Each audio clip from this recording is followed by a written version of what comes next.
तो मुझे शाम को बताया गया कि मीडिया वाले बड़े बेसब्री से इंतज़ार कर रहे हैं। मेरा कोई रूटीन कार्यक्रम मीडिया से मिलने का नहीं था, लेकिन आप लोगों की आतुरता देख करके मैंने कहा एक बाइट ज़रूर दे दूंगा। मित्रों, आज मैं सुबह से पार्टी के राजस्थान के वरिष्ठ नेताओं के साथ चुनाव प्रक्रिया की दृष्टि से जो हमारी योजनाएं बनी हैं उसकी बारीकियों के बारे में चर्चा करने के लिए आया था। शुरू में जो नहीं सहेगा राजस्थान और उसके साथ साथ 1 तारीख को किए जाने वाला घेराव, उसके बारे में मैंने जानकारियां हासिल की और ये कार्यक्रम सफल कार्यक्रम सही मायने में राजस्थान की जनता गहलोत सरकार को 1 मिनट भी बर्दाश्त करने के लिए तैयार नहीं है। ये वातावरण जो हम सबको दिख रहा है, उस कैंपेन में नहीं सहेगा राजस्थान का सफल आयोजन 1 तारीख को होने वाला है। मैंने लंबे समय तक बैठ कर के कोर कमेटी की बैठक में आने वाली पार्टी की योजनाओं के बारे में गहराई से चर्चा भी की और रणनीति को, जिसको कहते हैं कि उसको अंतिम रूप देने का काम किया गया है। आपको अगले 5-4 दिनों में जो योजना है उसके बारे में डिटेल जानकारी भी मिलेगी और किस तरीके से हम रणनीति को आगे ले जा रहे हैं वो भी आपको देखने को मिलेगा।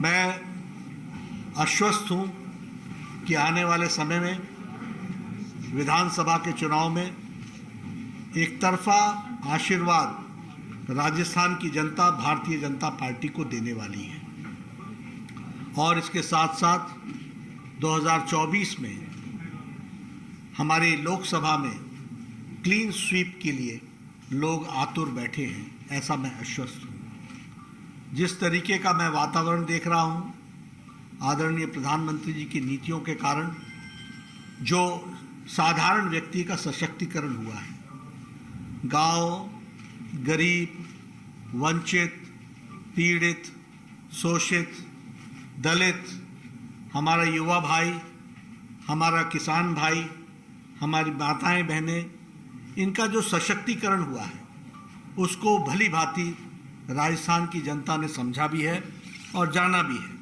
और इसलिए वो एक तरीके से आश्वस्त है कि भारतीय जनता पार्टी को वो अपने समय में पूरा आशीर्वाद दे करके भारतीय जनता पार्टी को सफल बनाएंगे। जहाँ तक गहलोत सरकार का सवाल है, मैंने पहले कहा था, ये गहलोत नहीं, ये गृहलूट सरकार है।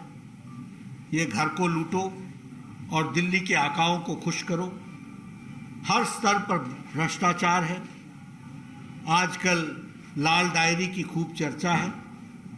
आप सबके ध्यान में आया होगा कि किस तरीके से जब पाप का घड़ा भरता है तो वो इस तरीके से उजागर होता है और भ्रष्टाचार स्पष्ट रूप में हम सबको देखने को मिल रहा है।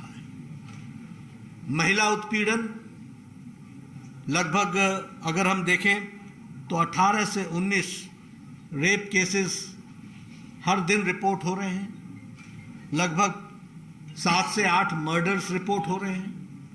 क्राइम का वो हाल हो गया है और विशेष करके दलित महिलाओं का जिस तरीके से शोषण हो रहा है, जिस तरीके से उनका उत्पीड़न हो रहा है, मैं तो ये भी कहना चाहूँगा कि गहलोत सरकार को शर्म आनी चाहिए कि आज इस तरीके की परिस्थिति राजस्थान की खड़ी हो गई, जो शांतप्रिय प्रदेश था, जो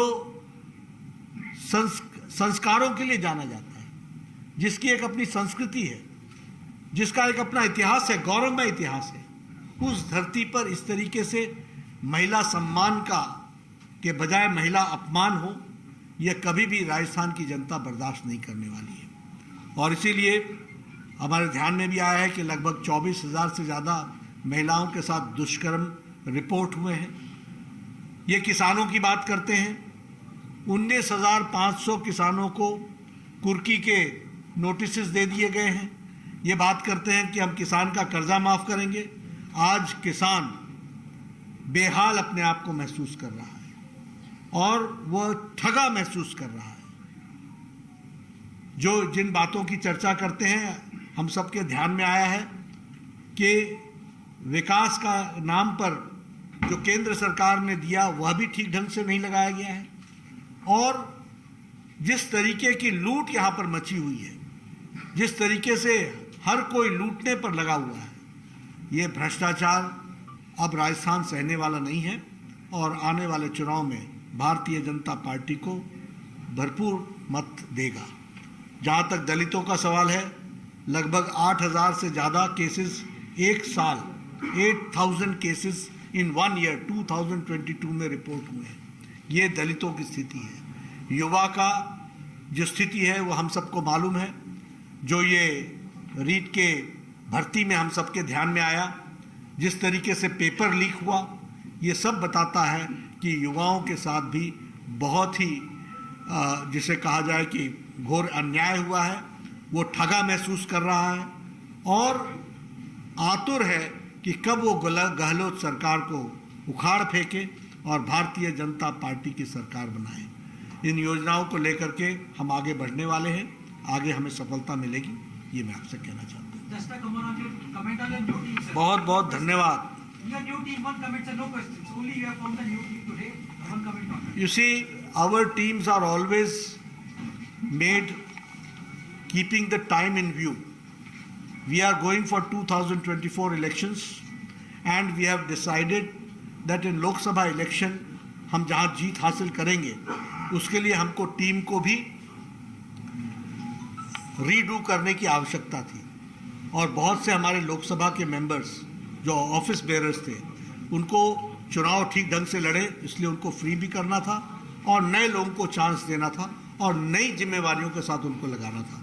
always there is a rational and we are flexible, और जो लोगों को जिम्मेवारी से नई जिम्मेवारी में लाया गया है, ये काम हमारे यहाँ कंटिन्यूअस चलता रहता है। बहुत बहुत धन्यवाद। बहुत बहुत धन्यवाद।